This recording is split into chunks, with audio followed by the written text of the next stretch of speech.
Hey guys, I'm going to try to make a quick video as a video response to a fellow forum member named Pedro on the knifedogs.com forums. And what he was asking for was an explanation of how to flat grind a knife blade. And I was trying to explain the method that I use via some written text. And unfortunately, sometimes that's just not clear enough. And I figured a video response would help explain the method that I use a little bit better. So unfortunately I can't show you the exact process of flat grinding a blade since I only have one hand right now, and it would take a little bit longer than I have time for.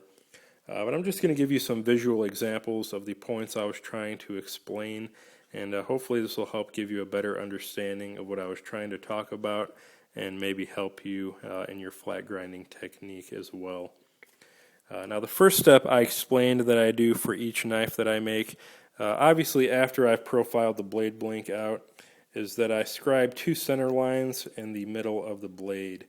And just to give you a quick visual example of that, these two lines are about a dime's thickness apart in the center of the blade, and these are simply used as a visual reference for how thick I want the blade to be after I flat grind both sides, as well as to help keep a parallel edge down the full length of the blade as I'm grinding.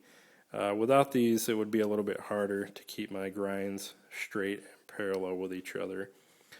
So that's really all that is for.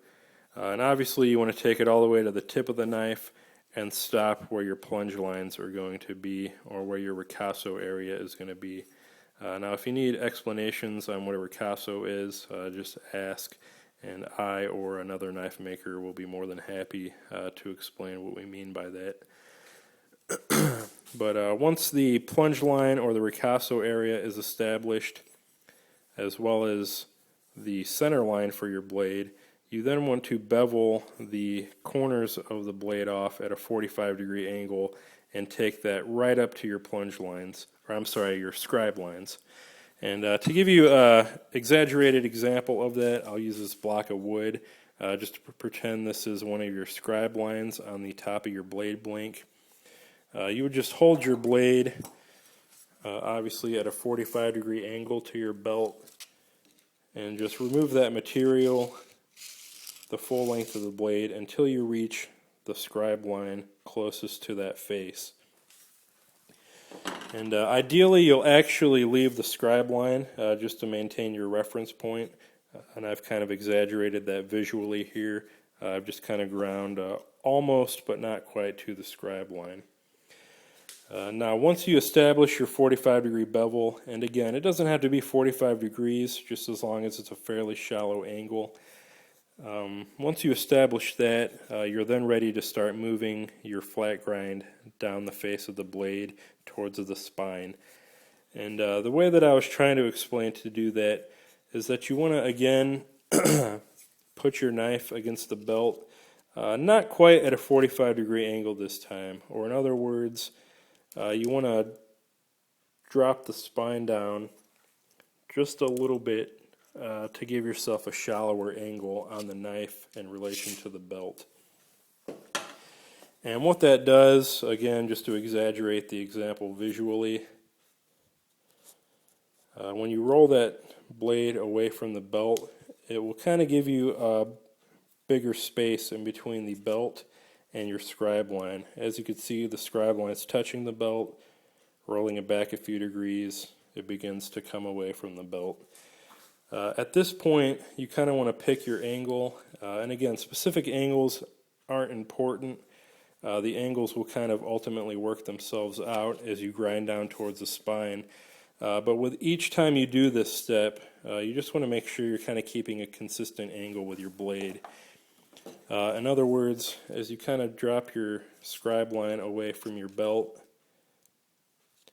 and as you're grinding away, you want to keep a consistent angle going back and forth until you're just about to touch that scribe line again. So you really don't want to be rolling your blade up and down like this.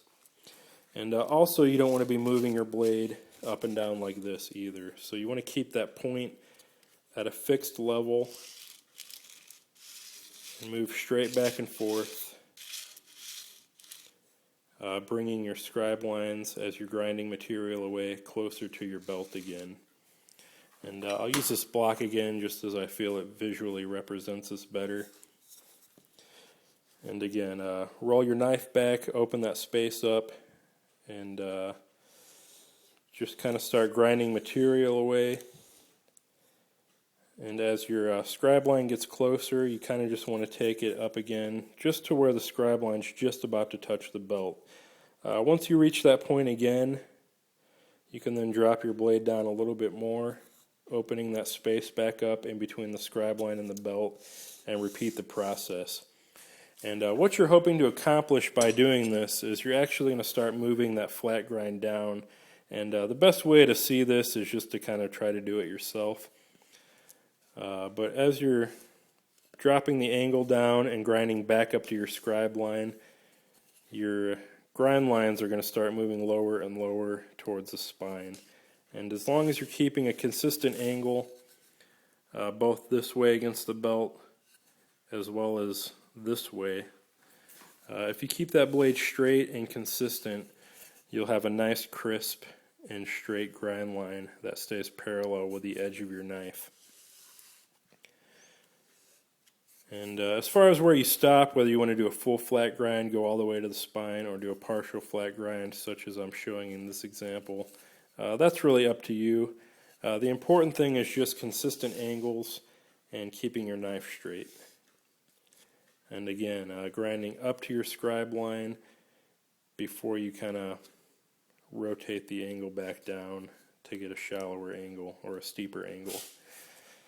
So hopefully that kind of gives a better explanation, both of what I meant by a 45-degree bevel, as well as kind of working that flat grind down towards the spine. If you need a better explanation or different examples, please just let me know. But that's pretty much how I flat ground this knife, for instance.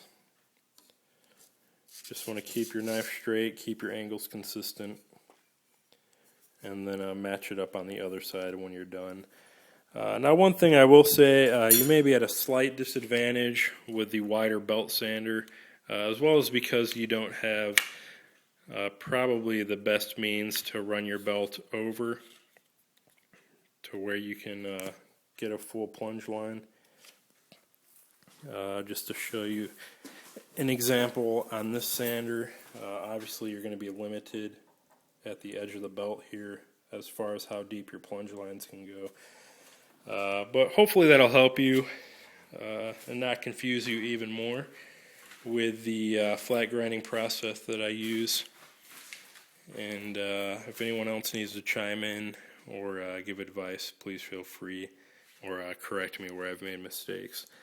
But that's just a real quick video explanation. Hopefully that kind of helps illustrate what I meant by changing your angles and moving that line down and getting your full flat grind. So thanks for watching. Hope this helps.